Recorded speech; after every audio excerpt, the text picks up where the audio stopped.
আসসালামু আলাইকুম। আজ বৃহস্পতিবার 16 মে 2024। আমন্ত্রণ ফ্রেন্ডলি মোবাইল প্রবাস টাইম বুলেটিনে। সাথে আছে আমি আফরোজা দিবা। শুরুতেই জানাবো শিরোনাম। টাকার বিপরীতে বাড়েনি ওমানি রিয়ালের দাম, হুন্ডিতে ঝোঁক বাড়ছে প্রবাসীদের। ঢাকা বিমানবন্দরে ওমান প্রবাসীকে হয়রানি, জড়িতদের শাস্তি দাবি। দুবাইয়ে বিদেশিদের গোপন সম্পদের পাহাড়, তালিকায় 394 বাংলাদেশি। প্রবাসীদের লাশ হস্তান্তরে অব্যবস্থাপনা, গেট পরিবর্তনের দাবি স্বজনদের। গণহারে কর্মী নেবে জার্মানি, বাংলাদেশিদের জন্য বড় সুযোগ। সৌদি থেকে কোটি টাকা নিয়ে পালালো যুবক, সহায়তা চেয়ে বাংলাদেশের সংবাদ সম্মেলন। দর্শক দেখছিলেন শিরোনাম, এবারে বিস্তারিত। ওমানের সেরা রেট দিচ্ছে বাংলাদেশি প্রতিষ্ঠান গালফ এক্সচেঞ্জ। প্রিয়জনকে টাকা পাঠাতে আজই আসুন আমাদের যে কোনো ব্রাঞ্চে অথবা কল করুন স্ক্রিনে দেয়া নাম্বারে। গালফ এক্সচেঞ্জ, বাংলাদেশিদের প্রিয় এক্সচেঞ্জ।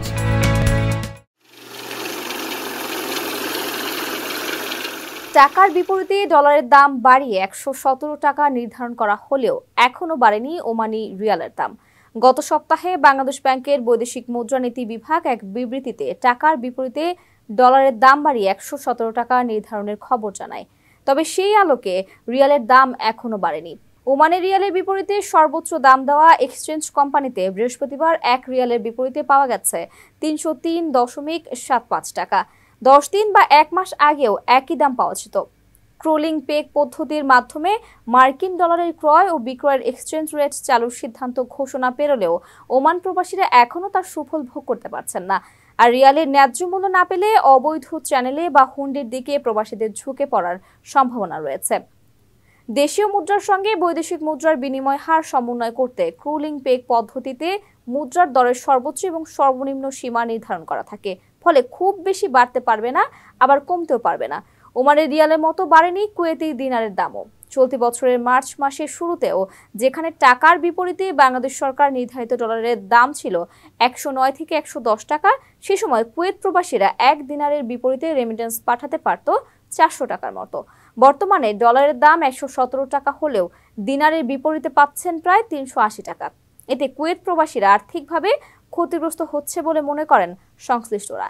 বিশ্বের বিভিন্ন দেশ থেকে চলতি বছরের জানুয়ারি মাসে দেশে রেমিটেন্স এসেছিল 210,950,000 ডলার। ফেব্রুয়ারিতে 216 কোটির কিছুটা বেশি, আর মার্চে 200 কোটির নিচে। আর এপ্রিল মাসে রমজান ও ঈদ হলেও দেশে 204 কোটি মার্কিন ডলারের কিছুটা বেশি রেমিটেন্স পাঠিয়েছেন প্রবাসীরা।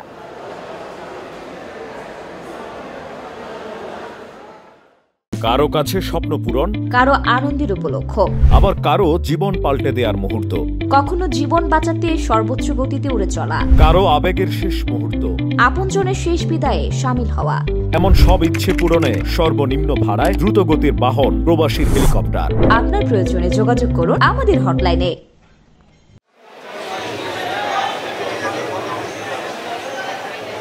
ঢাকা বিমানবন্দরে ব্যাগ তল্লাশির নামে অহেতুক হয়রানির শিকার হয়েছেন মাহবুব আলম নামে এক ওমান প্রবাসী। মঙ্গলবার সকালে ঢাকার হযরত শাহজালাল আন্তর্জাতিক বিমানবন্দরে এই ঘটনা ঘটে। ভুক্তভোগী জানান, এদিন ওমান এয়ারের একটি ফ্লাইটে করে ঢাকায় আসেন তিনি। সকল আনুষ্ঠানিকতা শেষ করে গাড়িতে ওঠার সময় কারণ ছাড়াই এখতিয়ার বহির্ভূতভাবে কয়েকজন এপিবিএন সদস্য তাকে প্রায় 1 ঘন্টা আটকে রেখে হয়রানি করেন। আর্মস গার্ডের 2 জন সদস্য আমার গাড়ির সামনে দাঁড়ানোর পর বলতেছে যে আপনার গাড়িতে কি আছে, আমরা তল্লাশি করব। তখন আমি গাড়ি থেকে বের হয়ে বললাম যে আমি ওমান থেকে আসছি, আমার সকল সিকিউরিটি সম্পন্ন হয়েছে, আপনারা এক্সট্রা কি চেক করবেন আমার এটা। ওনারা বলতেছে যে আপনার ব্যাগ সহ সব কিছু আমরা খুলে দেখব। তো এক পর্যায়ে আমি যখন ভিডিও করতে যাই, ওরা আমাকে বাধা দেয় যে আপনি ভিডিও করতে পারবেন না। পরে আমি বললাম যে কেন আমি ভিডিও করতে পারবো না। বললো যে দেখেন, আপনি আমাদেরকে সহযোগিতা করেন, না হয় আপনার মোবাইলটা আমরা নিয়ে যাব। তো এক পর্যায়ে আমি ভয় পেয়ে যাই। ভয় পাওয়ার কারণে আমি আর ভিডিও করিনি। ওইখানে ওই 2 জন সদস্য আমার সাথে খুব খারাপ ব্যবহার করেছে এবং আমি অনেক ভয় পাইছি। কারণ যদি আমার গাড়িতে অন্য কিছু দিয়ে আমাকে হয়রানি করে বা আমাকে কোনো প্রকার জেল জরিমানা করে, ওই ভয়ে আমি চুপ হয়ে যাই। আমি অনেক ভয় পাইছি এবং আমার অনেক সময় লস হয়েছে এবং আমি অনেক কষ্ট পাইছি গরমের মধ্যে। ওরা আমাকে অনেকক্ষণ ওখানে আটকে রাখে। এরপরে আমাকে বলে যে আচ্ছা আপনি চলে যান। আমার সকল সামানগুলা গাড়ির থেকে নামিয়ে ফেলে ওরা। এরপরে বলতেছে যে আমরা সবগুলো খুলে চেক করব এবং খোলা শুরু করলে আমি বাধা দিই। আমি বলতেছি যদি খুলতে হয় তাহলে চলেন এয়ারপোর্টের ভিতরে, আমি ওইখানে গিয়ে খুলবো সব। ম্যাজিস্ট্রেটকে কল করে আনবো, ওনার সামনে সব খুলবেন। যদি কিছু থেকে থাকে আমার যে শাস্তি দেবেন আমি মাথা পেতে নেব। বলতেছে যে না, আপনি এখান থেকে যাইতে পারবেন না, আপনি এখানে সব খুলে আমরা চেক করব। এরপরে কিছু সামান খুলছে, পরবর্তীতে ওই যে মালিক আসছে, মালিক আসার পরে আমাকে ছেড়ে দিছে এবং আমি অনেকক্ষণ প্রায় 2 ঘন্টা বাকরুদ্ধ ছিলাম। আমি কি করব, আমি আমার দিমাগে তখন কাজ করতেছিল না। ঢাকা বিমানবন্দর এখন প্রবাসী বাংলাদেশিদের জন্য বিরাট আতঙ্ক আর অস্বস্তির নাম। সেই প্রমাণ পাওয়া গেল আরও একবার।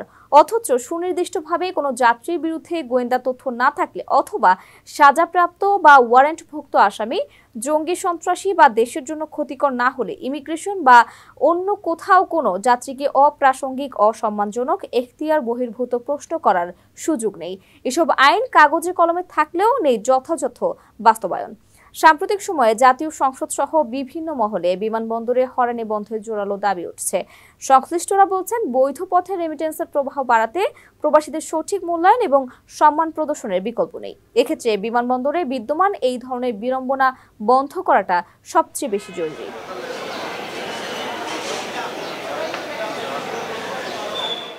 প্রবাসীদের বিনিয়োগের শতভাগ নির্ভরযোগ্য প্রতিষ্ঠান প্রবাসীর সিটি লিমিটেড। এখানে বিনিয়োগ করে হালাল মুনাফা অর্জন করুন।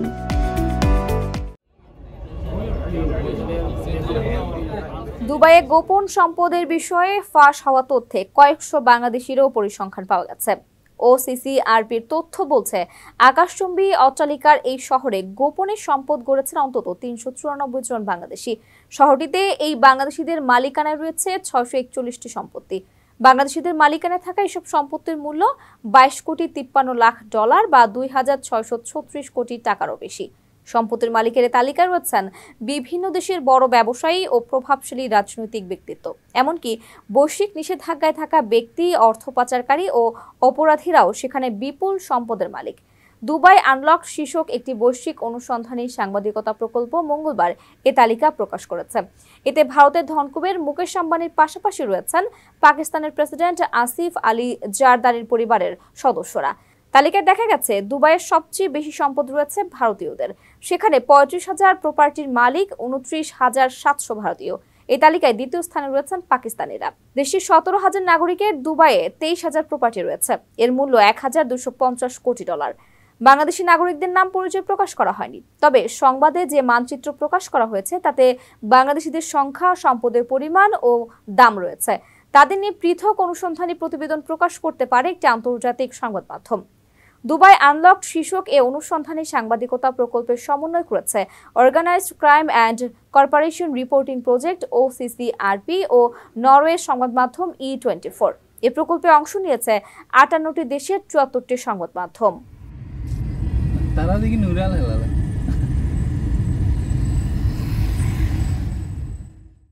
আকর্ষণীয় রেট ও দারুণ সব ডাটা বান্ডেল পেতে আজই ব্যবহার করুন ফ্রেন্ডলি সিম। পরিবার ও দেশের অর্থনীতির যারা হাল ধরেন, সেই প্রবাসীদের লাশেরও যেন 1 পয়সা দাম নেই। মৃত প্রবাসীর লাশ দেশে আসলে তা বের হয় ঢাকা বিমানবন্দরের 2 নম্বর কার্গো গেট দিয়ে। যেন কার্গো মালামালের মতোই প্রবাসীর মরদেহটাও একটা বোঝা। স্বজন ও সাধারণ মানুষ বলছে, এই অসম্মান তাদের জন্য ভীষণ পীড়াদায়ক। আর 2 নম্বর গেটের বদলে এককভাবে 8 নম্বর গেটে মরদেহ হস্তান্তরের ব্যবস্থা করলে সংকট সমাধান হবে বলে মত সংশ্লিষ্টদের। নানা রকম নিয়ম মেনে বিমানবন্দরের কার্গো গেট দিয়ে আসে প্রবাসীর লাশ। অপেক্ষার প্রহর গুণে নানাবিধি নিয়ম প্রক্রিয়া শেষে স্বজনদের হাতে হস্তান্তর। রেমিট্যান্স যোদ্ধাদের এসব লাশ আসে বিমানবন্দর কাস্টমসের 2 নম্বর কার্গো গেট দিয়ে। যেখান দিয়ে একই সাথে বের হয় প্রবাসীর মরদেহর সাথে গার্মেন্টস আইটেম সহ কাস্টমসের বিভিন্ন পণ্য। এ বিষয় নিয়ে সেখানে আসা জনসাধারণ বলছে, আমাদের উচিত আমাদের লাশ নেওয়ার জন্য আলাদা জায়গা দেওয়া এবং কার্গোর জিনিসপত্রের জন্য আলাদা জায়গা দেওয়া। কিন্তু অনুরোধ করব সরকার যেন এই জিনিসটা দিকে একটু সদয় হয়। মালও বের হচ্ছে, ডেড বডিও নিতে খুব কষ্ট হচ্ছে, কাজে ডেড বডিটা যদি হ্যাঙ্গার গেটে করে দিত অনেক ভালো হতো আর কি। লাশ বের করার জন্য একটা আলাদা গেট থাকে, আর মাল বের জন্য যদি গেট থাকে তাহলে ডিসিপ্লিনটা সুন্দর হয়, লাশটা সুন্দর হয়। আমার অনেক সময় দেখা যায় যে লাশ আসতেছে, মালও আসতেছে, লাশ কিভাবে উঠবে, আবার গাড়ির সময় দেখা যায় যে প্লেস করা যায় না। কিন্তু একজন রেমিট্যান্স যোদ্ধার মরদেহ এসব পণ্যের সাথে একই সাথে আসার বিষয়ে তাদের স্বজনরা বলছেন এই বিষয়টি অনেক কষ্টদায়ক। মালগুলো যেমন আসে তার সাথে লাশগুলো একসাথে আসে, জিনিসটা আসলে কষ্টদায়ক।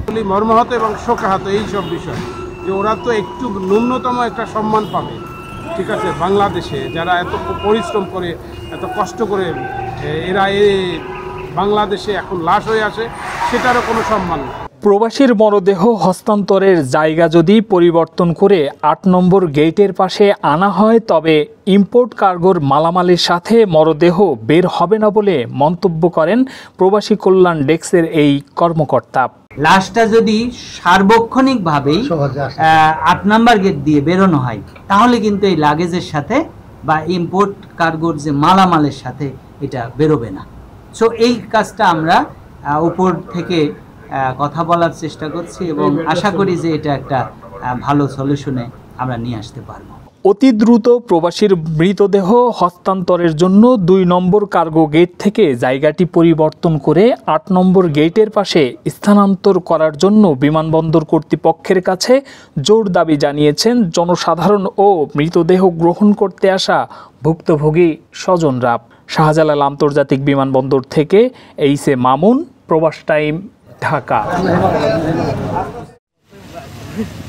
কর্মী সংকট কাটাতে ব্যাপক প্রবাসী জনবল প্রয়োজন ইউরোপের শক্তিশালী অর্থনীতি দেশ জার্মানির। বিগত বছরগুলোর মতো এবছরও প্রয়োজন কয়েক হাজার সুদক্ষ কর্মী, যেখানে বাংলাদেশিদেরও রয়েছে অপার সম্ভাবনা।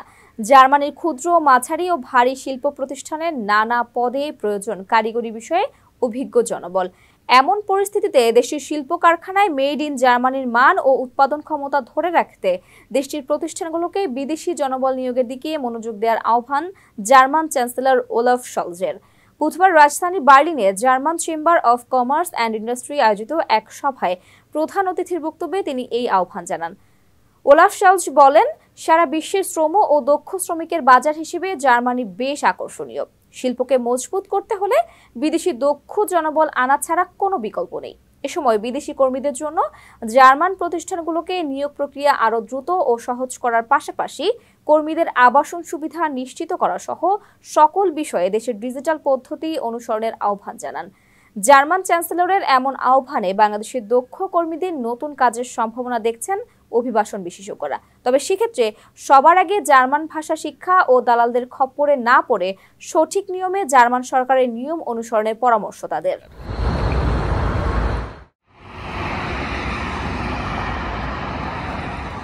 সৌদি আরবে এক বাংলাদেশির ব্যবসায় বিনিয়োগ করা বিপুল পরিমাণ অর্থ নিয়ে পালিয়েছেন আরেক বাংলাদেশি। সেই অর্থ ফেরতের আশায় প্রশাসনের দৃষ্টি আকর্ষণ করে সম্প্রতি সৌদি আরবে এক সংবাদ সম্মেলন করেছেন ভুক্তভোগী উজ্জ্বল সুমন। রিয়াদের হাইয়াল উজারা এলাকায় ব্রাহ্মণবাড়িয়ার সৌদি প্রবাসী রাসেল আহমেদের সঙ্গে অংশীদারিত্ব ব্যবসা শুরু করেছিলেন এই প্রবাসী। এক পর্যায়ে ব্যবসা ঠিক বন্টন নিয়ে রাসেলের সঙ্গে সুমনের বিরোধ দেখা দেয়। এই অবস্থায় উজ্জ্বল সুমন তার বিনিয়োগের 4,87,000 সৌদি রিয়াল বা বাংলাদেশি মুদ্রায় প্রায় 1,58,27,500 টাকা উঠিয়ে ফেলার সিদ্ধান্ত নেন। কিন্তু রাসেল আহমেদ ব্যবসার ওই টাকা সুমনকে বুঝিয়ে না দিয়ে তার সঙ্গে যোগাযোগ বন্ধ করে পালিয়ে যায়। পরে এ বিষয়ে সৌদি আরবের বাংলাদেশ দূতাবাসের হস্তক্ষেপে সমাধানের চেষ্টা করা হয়। দূতাবাসের মাধ্যমে উভয়ের মধ্যে যোগাযোগ করে সমাধান করার চেষ্টা হলেও এক পর্যায়ে অর্থ আত্মসাৎ করে বাংলাদেশে পালিয়ে যায় রাসেল। এ বিষয়ে বাংলাদেশের আইন শৃঙ্খলা বাহিনী সহ সংশ্লিষ্ট বিভাগের দৃষ্টি আকর্ষণ করে অর্থ আদায় ও তার শাস্তির দাবি জানান। দর্শক, এই ছিল ফ্রেন্ডলি মোবাইল প্রবাস টাইম বুলেটিনের আজকের আয়োজনে। প্রবাসের সর্বশেষ সংবাদ পেতে ভিজিট করুন www.probastime.net। সাবস্ক্রাইব করুন আমাদের ইউটিউব চ্যানেল এবং চোখ রাখুন ফেসবুক পেজে। পরবর্তী বুলেটিন দেখার আমন্ত্রণ জানিয়ে আজকের মতো বিদায় নিচ্ছি আমি আফরোজা আদিবা। সেই পর্যন্ত সবাই ভালো থাকবেন এবং নিরাপদে থাকবেন। আল্লাহ হাফেজ।